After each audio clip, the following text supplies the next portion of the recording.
What do you have to tell the people about Rastafari? Light to the world. The king of kings and the conquering line of the tribe of Judah. And like himself, where's rightful ruler? Hey yo! Yeah, hail them high, hail the black king on the 23rd of July. So tell them guy, who praise God up in the sky, it's a lie. The Almighty living on your night.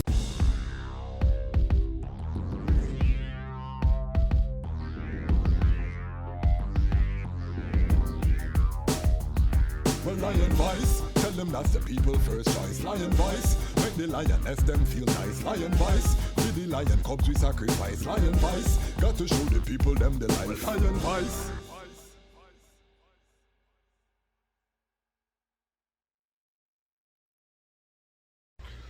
Greetings in that divine name of His Imperial Majesty Emperor Haile Selassie I, King Rastafari. Honor and majesty bestowed unto his chosen queen, Empress Wazira Menen. My name is Kwasi Bonsu, aka Dejazmatch Kwasi, aka Ras Kwasi, aka the Pan-African Happy Man, aka the Reading Ras, and I'm here to share with you another episode of The Lion's Voice.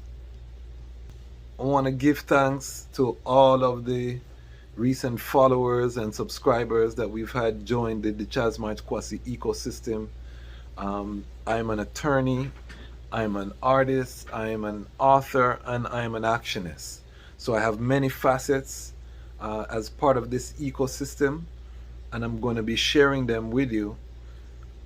One of my passions is, of course, as an entertainment attorney. I attended Howard University and I've practiced entertainment law here in the District of Columbia. I focus primarily in the reggae and dancehall space, which makes sense. I'm also the founder of the Jamaica Music Conference, and I have a particular passion just in terms of content, creation, and the creative industry. So I'm very happy to be joining these YouTube streets and to be sharing, some of the information that I've been able to gain. And today's topic is a topic that every content creator should know about and should know more about. Thankfully, we're living in the information age. Thankfully, there's information available that content creators can avail themselves as. So I'm going to give you a broad overview. What am I talking about? I'm talking about the concept of fair use. And fair use is a concept that as a content creator, like I said, at some point you may come up with this concept. And what is fair use? Fair use is the legal doctrine that promotes freedom of expression by permitting the unlicensed use of copyright protected works in circumstances. So the Copyright Office recognizes that you have a right to protect yourself as copyright. And if you haven't seen my video on copyright, the basics, this revolutionary or evolutionary concept of being able to protect the manifestation, the fixed, tangible manifestation of an idea that you have created. If you want to get more information on that, check out, I believe it's episode 3 of the Lion's Voice vlog. But this episode we're talking about another facet of copyright, which is fair use. That means even though you have the right to utilize, or in the entertainment industry they like to say exploit. I don't like that word. I prefer utilize. You have the right to exploit your work. There are certain exceptions that allow people to use your work without obtaining a license from you directly. And before you get upset and you run up to the Library of Congress or to your local copyright administration in Jamaica, would be JIPO, before you run down a JIPO and create problems, know that fair use is a very important concept in copyright because it allows for critique, criticism, commentary, evaluate. It allows for the society to move forward. Because if I could say nobody could touch my work because I don't want to, then we would not be able to have criticism. We wouldn't be able to have film reviews. We wouldn't be able to have music reviews, things like that. That analytic and add value to the society. So, in America, I speak about America. I'm licensed in Maryland and Washington D.C. So I speak about America. Copyright lies federal, but in America, there are certain criteria that a work has to meet to be able to be considered as fair use, and we're going to talk about what those factors are to be considered fair use. And remember, fair use means that I can use your work. I don't have to apply to you as a publisher or the owner of that work to get permission. I can use it under certain circumstances, and I'm going to say what the court looks at. There are some amazing resources that the Library of Congress in America has provided. We actually have a fair use index online that you can actually look at court cases, everything from the Nicki Minaj, Tracy Chapman litigation, where Tracy Chapman sued Nicki Minaj for making a cover version of Sorry, which Nicki Minaj got from she thought that it was the Jamaican artist Shelly Thunder song, but didn't realize that it was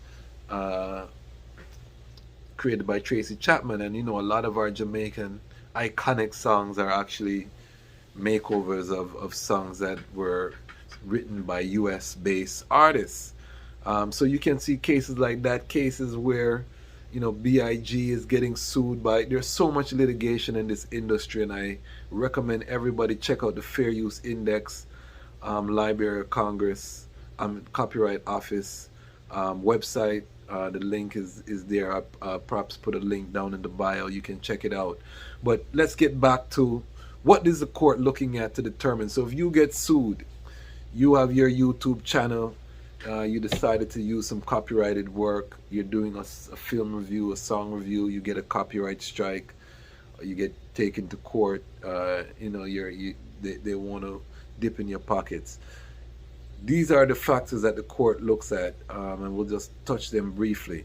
Number one, what is the perfect purpose and the character of the use of the work, including whether it was used in a commercial nature or is it for a non-profit purpose? So the court is more likely to say it's fair use if it's for a non-profit. If you're using somebody's work for profit, they're going to look at it more strategically and more stringently. We'll talk about some other factors that can tip the scale. So just because a work is commercial, that means you're making money from it.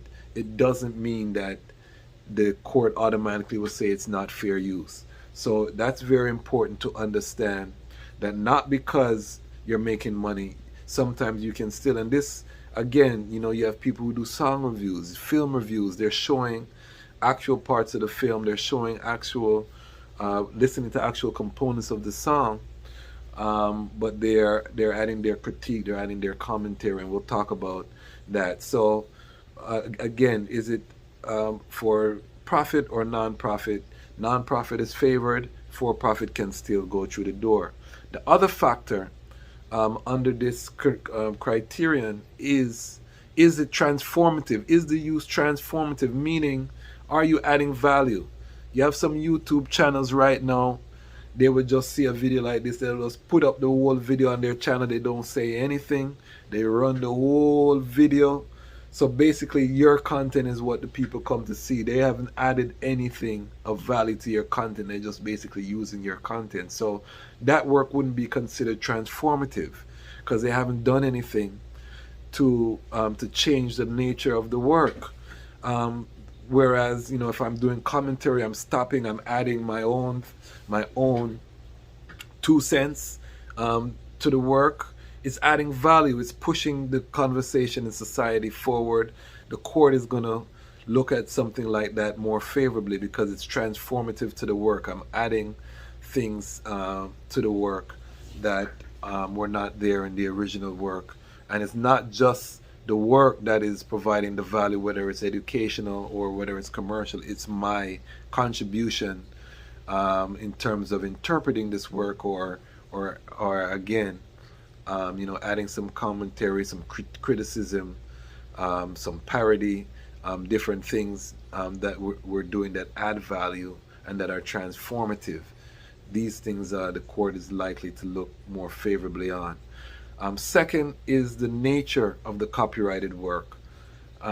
So they're going to look at what type of work is being used. So if it's a more creative, it's a film, songs, things that are unique, tangible. We talk about creating these ideas and putting them into a fixed medium, into a tangible expression. Those works that are completely fantastical and creative from your creative soul are less likely to get fair use, that distinction levied against them, as opposed to something that is more factual, that you've created, that you've compiled, you've gotten information, and somebody's now using it for educational purposes.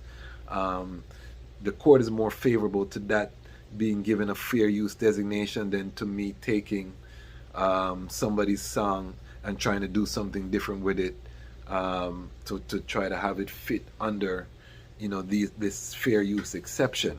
So the nature of the work is very important. The third criteria is the amount and the sustainability of the portion used in relation to the copyrighted work as a whole.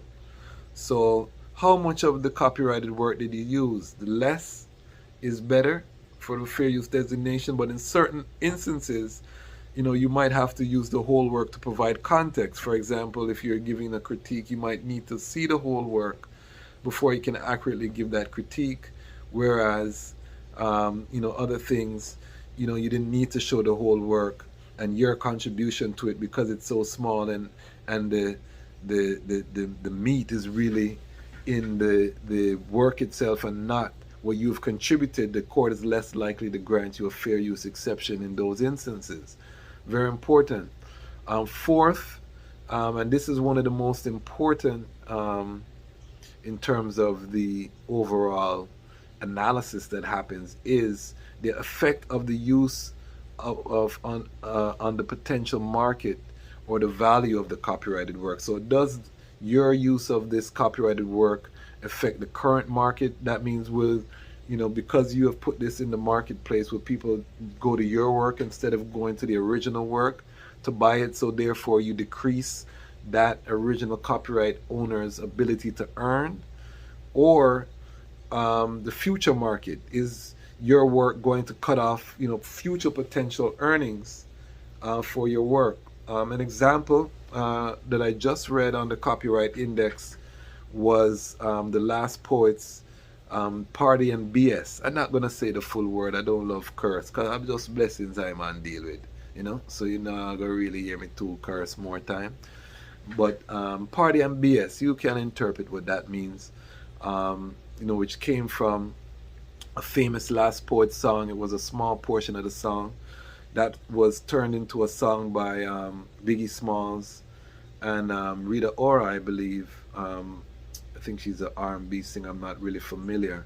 Anyhow, she was sued by the owners of the work for the use. Biggie had that song, and ultimately the court found that the use was fair use, that they could use the work because what they had done, it was transformative. They used it in a different way. So in the original work, that Party and BS was a social commentary about society, whereas the way that these new generation used it was basically glorifying parties and BS. So it was a completely different way in which the work was used.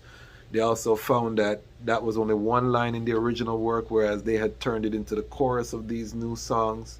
So it was a different type of use.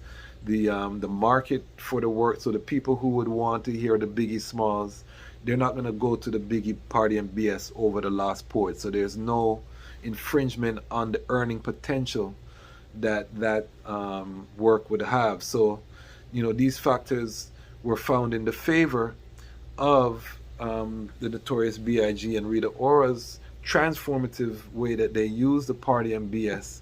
And so even though it is a prominent and it's a famous part of the Last Poet's song, they weren't able to prevail in a suit for infringement. So those are some of the things. The court, though, is very clear that they also look at a case-by-case basis, so they'll look at these factors.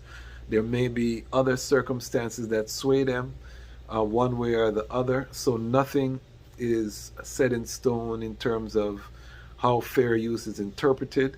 But definitely as a content creator, please educate yourself on these formats. If there are any other terms, we're going to be going through a lot of entertainment law related topics.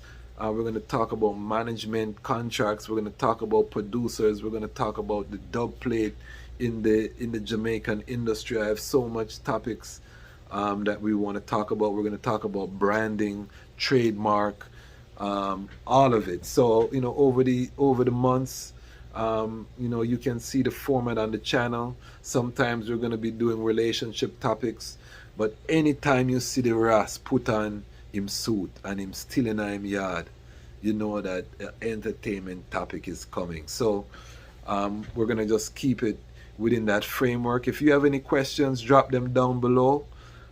It's important that we share. And this is not a dog story. This is not dog talk.